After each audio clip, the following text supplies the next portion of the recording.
மூச்சை பிடித்து வைத்துக் கொள்ளுங்கள். மீத்தேன் எடுக்கும் முறையை முழுமையாக பார்க்கலாம்.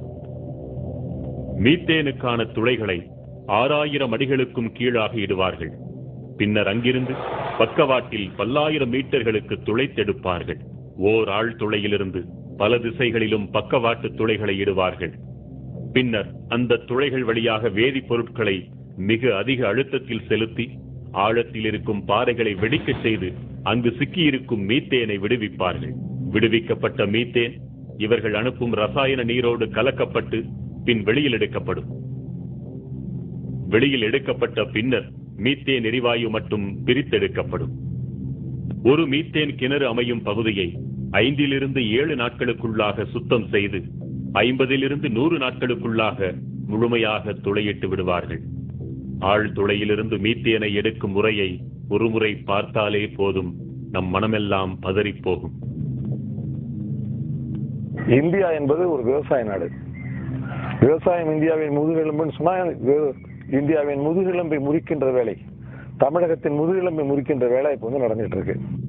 ஒரு கிணற்றுக்கு மீத்தேன் எடுக்க ஓர் ஆண்டிற்கு 400 லாரிகள் மணலும் 400 டேங்கர் லாரிகள் அளவிற்கு நீரும் தேவை. அதாவது 100 வீடுகள் முழுமையாக கட்டுவதற்கான கட்டுமான பொருட்களை கொண்டு ஒரு முறை மீத்தேன் உறிஞ்சப்படுகிறது.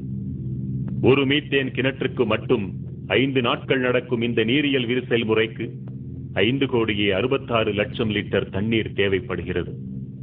சோதனை முறையில் 50 கிணறுகளுக்கு மட்டும் கணக்கிட்டால் கூட 263 கோடி லிட்டர் தண்ணீர் தேவைப்படுகிறது. 50 கிணறுகளா என்று அவசரப்பட்டு வாயை பிளக்க வேண்டாம்.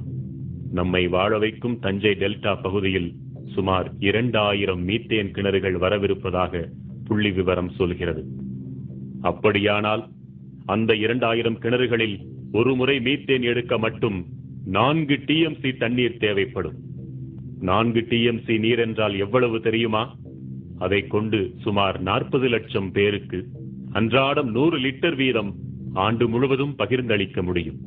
இன்னும் எளிமையாக சொல்வதென்றால் 40 லட்சம் பேருக்கு 365 நாட்களுக்கும் நாளொன்றுக்கு 5 குடம் தண்ணீர் வீதம் தர முடியும்.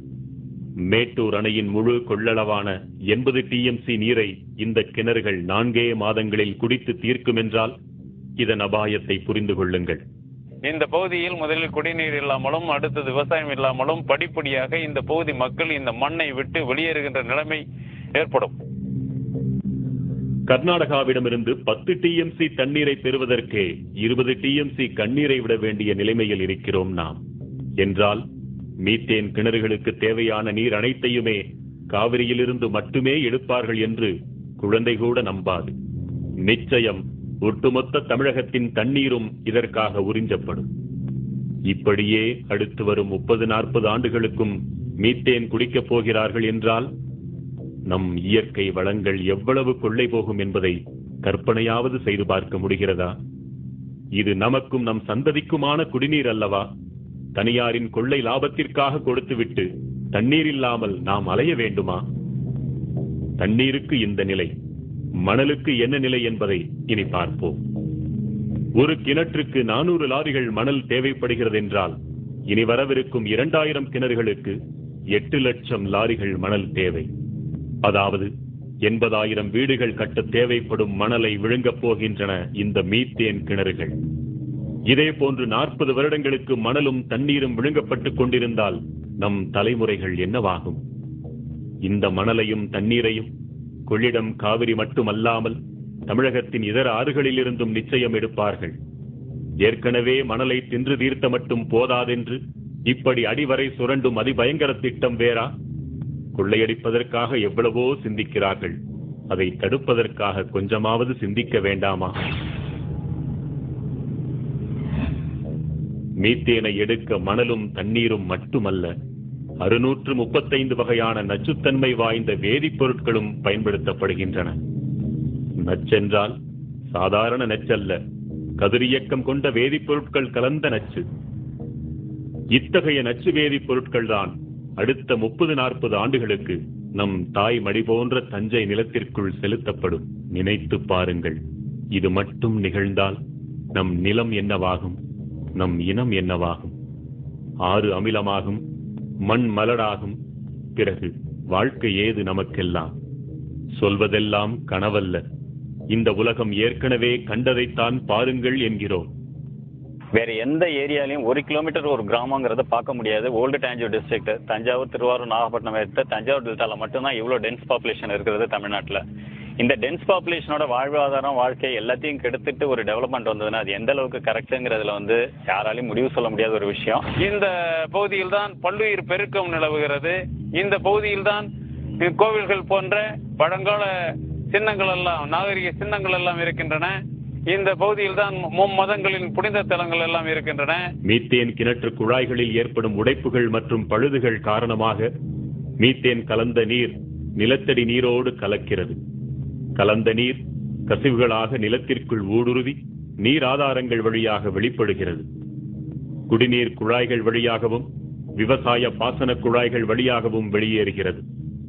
எரியும் தன்மை கொண்ட இத்தகைய மீத்தேன் கலந்த நீர் வெளியேறினால் என்னவாகும்? மீத்தேன் கழிவு கலந்த நீர் நெருப்பு பட்டவுடன் பற்றி எறிந்தது.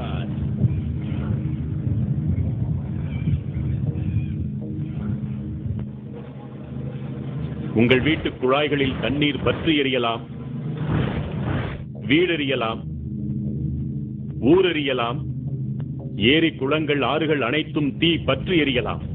காவிரி டெல்டா தீக்காடாகலாம். வாழ வழியில்லாமல் யாவும் மீத்தேன் குடித்து சாகலாம். சற்றேனும் விழித்துக் கொண்டாலோ இத்தனையையும் தடுக்கலாம். மீத்தேன் எடுத்தது போக இக்கிணறுகள் வேதிப்பொருட்களோடு கலந்த மணலையும் நீரையும் கழிவுகளாக தருமல்லவா? பேராபத்தை விளைவிக்கக்கூடிய அந்த நச்சு கழிவுகளை என்ன செய்ய வேண்டும், என்ன செய்வார்கள்? இக்கழிவுகள் அனைத்தும் குட்டைகளில் தான் தேக்கி வைக்கப்பட வேண்டும். அதுவும் பூமிக்குள் கசிந்து விடாதபடி குட்டைகளின் அடிப்பகுதியிலும் பக்கவாட்டிலும் சிமெண்டால் பூசி தண்ணீர் ஊடுருவாத தார்பாலின் கொண்டும் பாதுகாக்கப்பட வேண்டும் என்பது விதி. ஆனால் இந்த விதிப்படியெல்லாம் இக்கழிவு நீரை உலகில் இதுவரை எங்குமே பாதுகாக்க முடிந்ததில்லை. எப்படியாவது நச்சு